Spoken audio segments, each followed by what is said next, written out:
Le Bankai. Rien que ce mot, il donne des frissons de hype à n'importe quel mec qui a grandi dans les années 2000. C'est la scène iconique suprême. Mais alors, expliquez-moi un truc. Pourquoi, quand tu traînes sur les réseaux et que tu demandes aux gens quel est le pire manga du légendaire Big Three, le trio sacré Bleach, Naruto, One Piece, c'est toujours Bleach qui se fait soulever, victimiser et exclure du groupe, comme le pote relou qu'on n'invite pas aux soirées. Pourquoi est-il devenu le vilain petit canard ? Installez-vous confortablement, on va décortiquer le dossier. Mais avant de cracher notre venin, présentons un peu le patient. Mais alors, c'est quoi Bleach ? Bleach, c'est un manga qui commence en 2001 et s'arrête en 2016. 15 ans de parution. L'auteur, c'est Tite Kubo et le mec est un passif. Juste avant, en l'an 2000, il avait sorti un manga qui s'appelait Zombie Powder. L'histoire ? Un mec nommé Gamma qui cherche des anneaux de la mort pour ressusciter les morts et rendre les vivants immortels. Le projet a fait un bide total et s'est fait annuler direct. Mais Kubo s'est dit « Ok, vous aimez pas mes zombies ? Je vais vous mettre des fantômes avec des sabres laser, vous allez voir. » Et boum, Bleach est né. Du coup, de quoi ça parle ? C'est l'histoire d'un lycéen de 15 ans, Ichigo Kurosaki. Le mec a les cheveux orange fluo de naissance, ce qui est déjà une agression visuelle. Mais en plus, il a un bug de matrice. Il voit les fantômes, s'il vous plaît, wesh. Le truc que le commun des mortels ne calcule absolument pas. Même avec une triple correction chez Optique 2000, wesh. Un soir, une meuf habillée en kimono noir, nommée Rukia, débarque par la fenêtre. Elle lui explique qu'elle est une Shinigami, une sorte de fonctionnaire de l'au-delà, envoyée par la Soul Society pour chasser les holos. Des gros monstres masqués qui ressemblent à un mélange entre un masque de carnaval mexicain et un cauchemar sous acide. Sauf que mauvaise surprise, le holo débarque, il est en mode boss de fin, et elle démonte Rukia. En 2 secondes, elle est en PLS par terre. Elle dit à Ichigo « Prends mon sabre et pique-moi avec !» Ça a donné des pouvoirs. Bon, c'était pas vraiment comme ça, mais voilà. N'importe quel humain normal aurait tapé la police. Mais Ichigo, un bon hunter, accepte.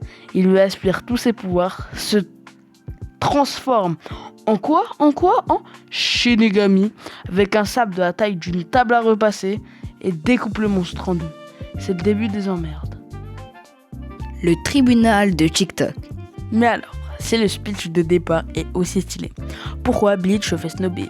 Pour les plus jeunes qui ont découvert les animés avec Demon Slayer, bon, moi j'ai commencé avec Naruto, mais bon, voilà, je vais pas vous rabaisser, c'est faux, non, je vais pas vous rabaisser.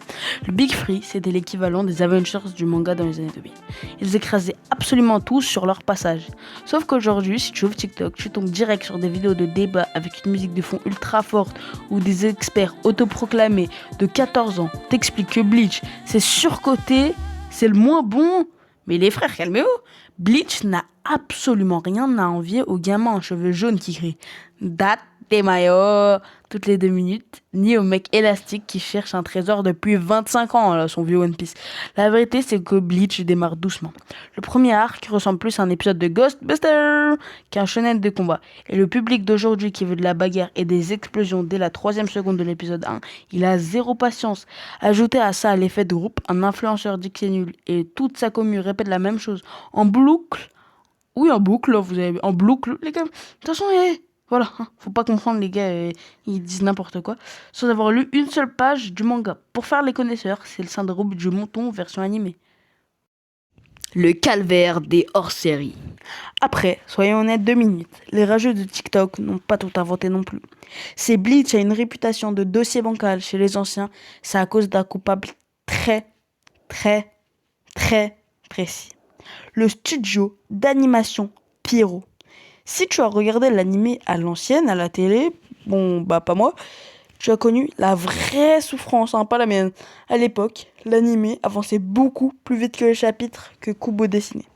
Du coup, pour ne pas rattraper le manga, le studio avait une idée de génie, inventer des histoires qui ont aucun rapport avec l'histoire.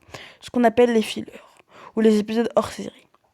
Dans Bleach, c'était pas des hors série, c'était du squat. Près de la moitié de l'animé, c'est du vent. Et le pire, c'était le timing des mecs. Tu es en plein milieu de l'arc Wekumundo, Ichigo affronte Ulquiorra, le combat est d'une intensité psychiatrique. Tu as les mains qui tremblent devant ton écran. Et l'épisode d'après, on coupe tout pour t'emmener voir une compétition de gâteaux à la Soul Society ou une sortie à la plage avec des maillots de bain très colorés. Je passe d'un combat à mort à un épisode de Camping Paradis. Ça a brisé le rythme de l'œuvre et ça a fait rage quitte la moitié des spectateurs de l'époque. Petite astuce, regardez sur Anime Sama et voilà, regardez les Kai, ça sera mieux les gars. Aizen, le roi de la manipulation. Mais si on oublie ces épisodes poubelles et qu'on regarde la vraie histoire, Bleach a un truc que les autres n'auront jamais. Les meilleurs méchants. Et là, on est obligé de s'agenouiller devant le GOAT ultime, Sasuke Aizen.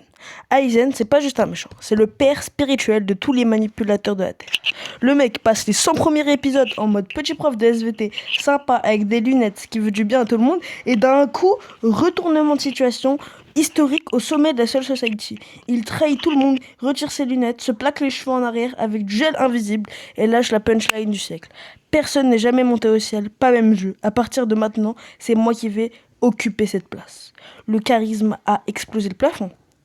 Le pire, c'est que le mec te sort que tout ce qui s'est passé et depuis le début, c'était prévu dans ses plans.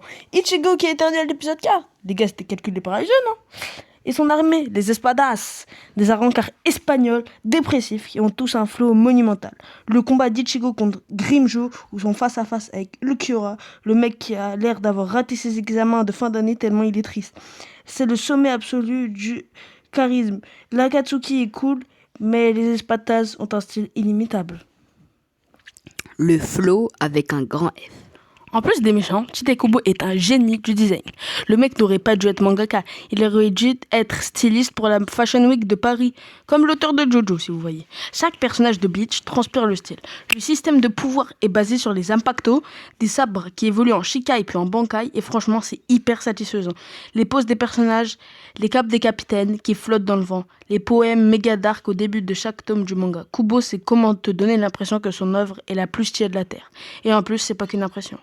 Et on en parle de la musique. Le OST de l'anime de base est légendaire. Ils ont mélangé du rock chrétien, de l'électro et des solos de guitare espagnols pour les espadas. Quand tu entends la musique Number One se lancer en plein combat, tu as l'impression que tu peux aller taper ton grand-père tellement ça te donne de la force. Les coulisses de la fin. Alors pourquoi la fin du manga en 2016 a laissé un goût de seum à tout le monde et a donné des arguments orageux? C'est l'ère du moment coulissait larmes. Vers 2014, Tite Kubo était littéralement en train de mourir au travail.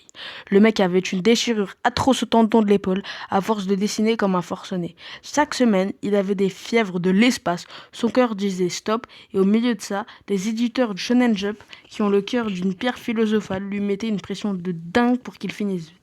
Kubo a dû rusher la fin de la guerre de 1000 ans pour pouvoir aller à l'hôpital, se faire soigner. La fin du manga papier était donc un peu abrupt. Genre, bon allez, le grand méchant est mort, restez branchés, bisous. Les fans ont été déçus, mais c'était pas de sa faute. Le pauvre homme dessinait avec un bras en moins. Le retour du roi. Mais l'histoire se finit bien. En octobre 2022, après des années de silence radio, Bleach a fait le comeback le plus violent de l'histoire de la pop culture avec l'adaptation du dernier arc, The Thousand Years Blood War. Et là, le studio Pierrot a sorti le carnet d'échecs. Ils se sont fait pardonner pour tous les épisodes à la plage des années 2000. L'animation est tellement propre que chaque épisode ressemble à un film de cinéma à 100 millions de dollars. La censure pas trop là, les têtes qui volent, le sang gicle et surtout Tite Kubo est aux commandes. Comme il a du temps et qu'il n'est plus malade, il en profite pour corriger tous les trous du scénario du manga de l'époque. Il rajoute des combats inédits, il nous montre des bankai qu'on n'avait jamais vus en 15 ans, bref, c'est une rédemption totale. Bleach est revenu pour récupérer sa couronne et rappeler à tout le monde qui est le patron. En résumé, Bleach a eu un parcours chaotique entre les choix foireux du studio d'animation et la santé de son auteur, mais juger ce chef-d'œuvre à travers des vidéos TikTok de 15 secondes faites par des mecs qui confondent le Bankai et le Rasengan, c'est interdit par la loi. Bleach est un pilier, c'est sombre, c'est stylé et ça mérite le respect. Bref, les goûts et les couleurs, ça ne se discute pas, mais respectez le travail de Tite Kubo.